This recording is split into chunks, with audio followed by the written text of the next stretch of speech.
नमस्कार, मैं अश्विनी कुमार। आज का मुद्दा में आपका स्वागत है। आज जिस सवाल को लेकर हम चर्चा करने जा रहे हैं वो बीते दिनों से देश भर में छाया है, लेकिन मसला जस का तस है कि क्या महिलाएं अपने ही देश में महफूज है, अपने घरों में, अपने शहरों में महफूज है। इस बारे में बीते दिनों ही यूपी की बागपत की खाप पंचायत ने एक गाइडलाइन जारी की थी। इस गाइडलाइन का मकसद था कि महिलाओं को मनचलों की नज़र से बचाया जाए, लेकिन क्या बंदिशों और पाबंदियों से महिलाओं को महफूज सुरक्षित रखा जा सकता है? क्या खाप पंचायत का फरमान एक तरफा है या फिर इसके मायने कुछ और भी है? आज हम इसी पर चर्चा करेंगे और हमारे साथ चर्चा में होंगे न्यूज हेड प्रताप राव। तो चलिए शुरू करते हैं आज की इस खास पेशकश को।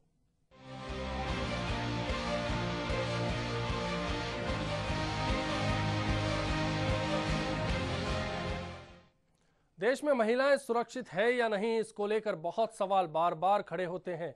महिलाओं के शोषण, उत्पीड़न, दमन और अत्याचार के मामले लगातार सामने आते रहते हैं। उधर खाप पंचायत एक पर एक फरमान जारी कर देती है। आखिर क्यों फरमान जारी हुए, इस बारे में चर्चा से पहले देखते हैं कि कैसे असम के गुवाहाटी में बीते दिनों एक युवती के सरे राह युवती को शर्मसार किया गया। क्या हुआ था, आइए पहले नजर डाल लेते हैं।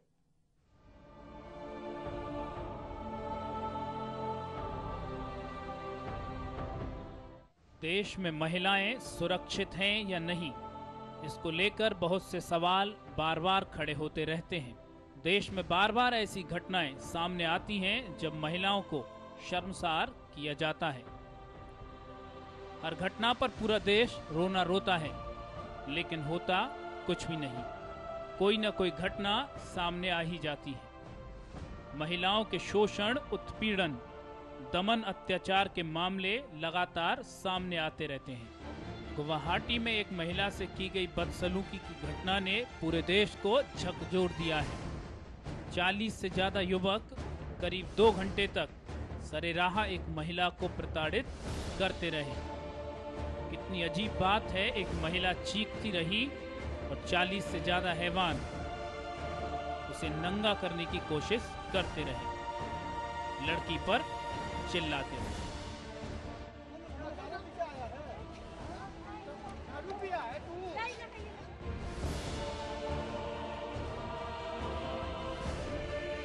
लड़की के आधे कपड़े तो फट भी गए और एक रिपोर्टर पूरी घटना को कवरेज करता रहा, अपनी नैतिक जिम्मेदारी को भूलकर। इसीलिए मीडिया कर्मी की नैतिक जिम्मेदारी पर भी सवाल खड़े होने लगे हैं। मानवता को शर्मसार करने वाले इस मंजर पर मुख्यमंत्री और दूसरे सियासी नेता भी खेद जता रहे हैं। घटना के बाद पुलिस भी आती है, लेकिन बहुत देरी से। बाद में पुलिस ये भी कहती है कि लड़की अपने दोस्तों के साथ शराब पीकर निकली थी। महिला आयोग भी मामले की जांच कर रहा है, मामले को गंभीर भी बता रहा है, लेकिन महिला आयोग के सदस्य फोटो खिंचवाने में ज्यादा व्यस्त नजर आ रहे हैं। इस शर्मनाक घटना ने एक मासूम लड़की को पूरी तरह तोड़कर रख दिया है। लड़की ने देश के प्रधानमंत्री और असम के मुख्यमंत्री तरुण गोगोई से गुहार लगाई है कि उसकी आबरू को सरे बाजार नीलाम करने वाले सभी आरोपियों को उम्र कैद की सजा दी जाए, ताकि फिर कभी कोई किसी लड़की के साथ ऐसी हरकत ना करे।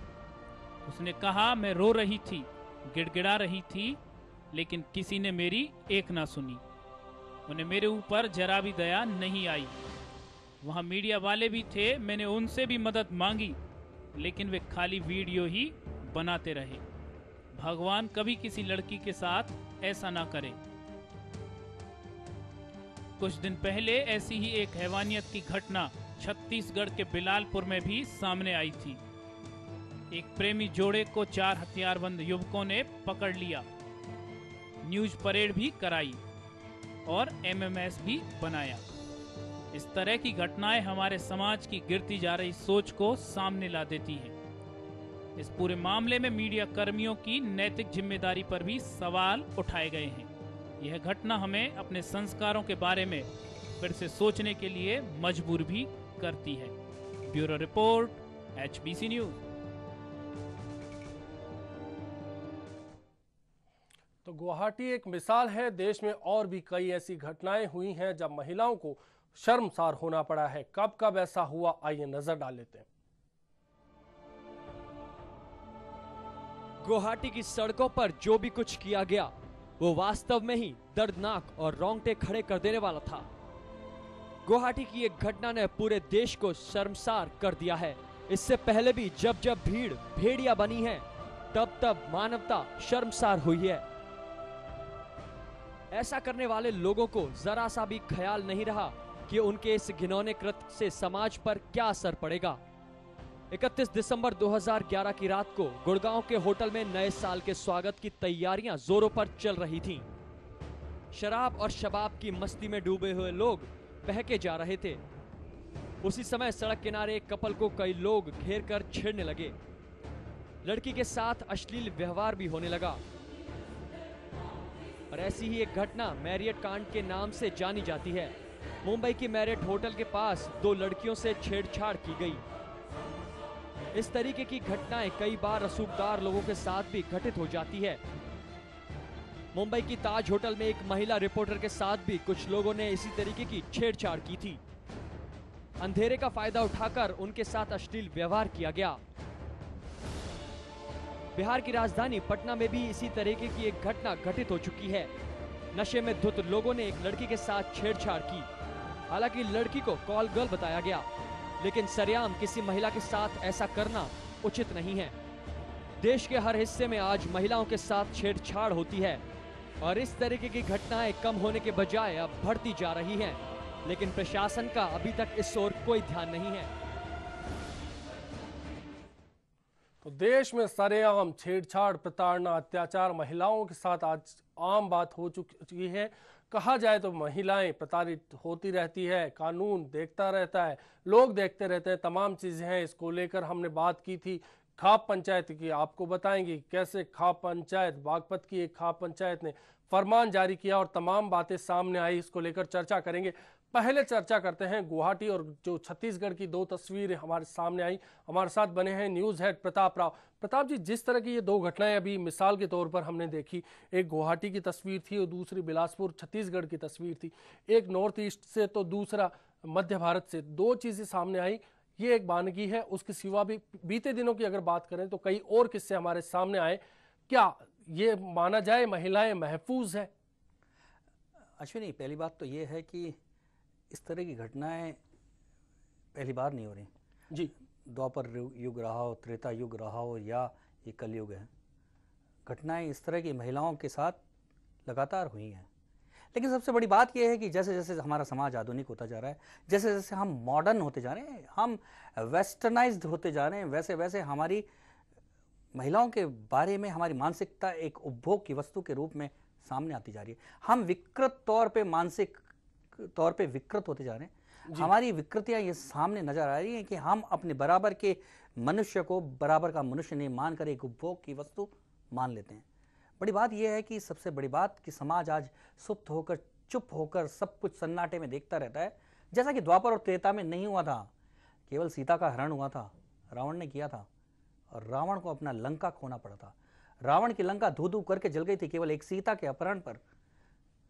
द्वापर में द्रौपदी का चीरहरण हुआ था, लेकिन पूरी की पूरी कौरव सत्ता खत्म हो गई थी, नष्ट हो गई थी। समाज ने इतना बड़ा प्रतिकार किया था कि 18 अक्षौणी सेनाओं ने इतना बड़ा युद्ध किया कि दुनिया में आज तक इतना बड़ा युद्ध नहीं हुआ। तो हमारे यहाँ महिलाओं को लेकर हमेशा से रहा है। जब भी महिलाओं की इज्जत पर हाथ उठाई गई है, जब भी उसके खिलाफ आंख उठी है, तो उसके खिलाफ प्रतिकार किया है समाज ने। लेकिन आज सबसे बड़ी बात अश्विनी ये आती है कि जब ऐसी घटनाएं आज होती है, गुवाहाटी में किसी युवती के साथ उसके कपड़े फाड़ने की कोशिश होती है, या बिलासपुर में प्रेमी जोड़े और युवती के साथ उसको नंगा करने की कोशिश होती है, या और कहीं युवतियों के साथ इस तरह का अत्याचार, अनाचार होता है, तो हमारा समाज खड़ा खड़ा देखता रहता है। उसके एमएमएस बनाकर, उसके वीडियो देखकर क्या पता अपनी अतप्त भावनाओं को शांत करता रहता है या मन ही मन महसूस करके चुप होता रहता है। ये समाज के लिए धिक्कार की बात है कि हमारे रहते हुए समाज में हमारे सामने यदि किसी युवती और अबला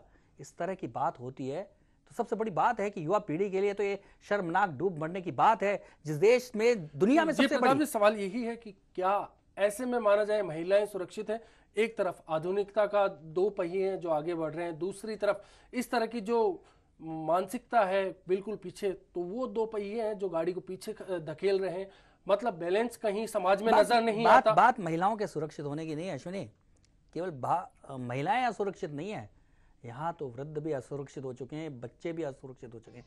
जिस जिस जिस देश में जी युवा पीढ़ी इस तरह के अत्याचारों के खिलाफ प्रतिकार नहीं करती है, जिस देश में युवा पीढ़ी इस तरह के अत्याचारों के बाद उठ खड़ी नहीं होती है, उस देश में कोई भी व्यक्ति, केवल महिला ही नहीं, कोई भी व्यक्ति सुरक्षित होगा ये कहना ही असंभव है।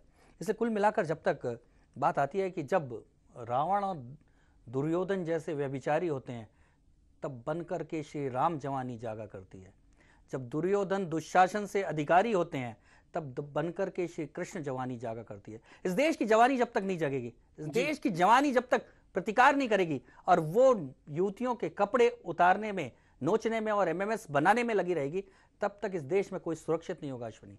बिल्कुल प्रताप जी, इस बारे में चर्चा हमारी जारी रहेगी। लगातार हम बताते रहेंगे कि कैसे महिलाएं सुरक्षित नहीं हैं देश में, क्या कुछ हो रहा है महिलाओं के साथ, क्या कर रही हैं खाप पंचायतें, क्या गाइडलाइन जारी कर कर महिलाओं को सुरक्षित रखने के लिए एक दायरा बना दिया गया है, क्या सब कुछ महिलाओं को झेलना पड़ेगा। इस चर्चा को जारी रखेंगे, हाजिर होंगे एक ब्रेक के बाद।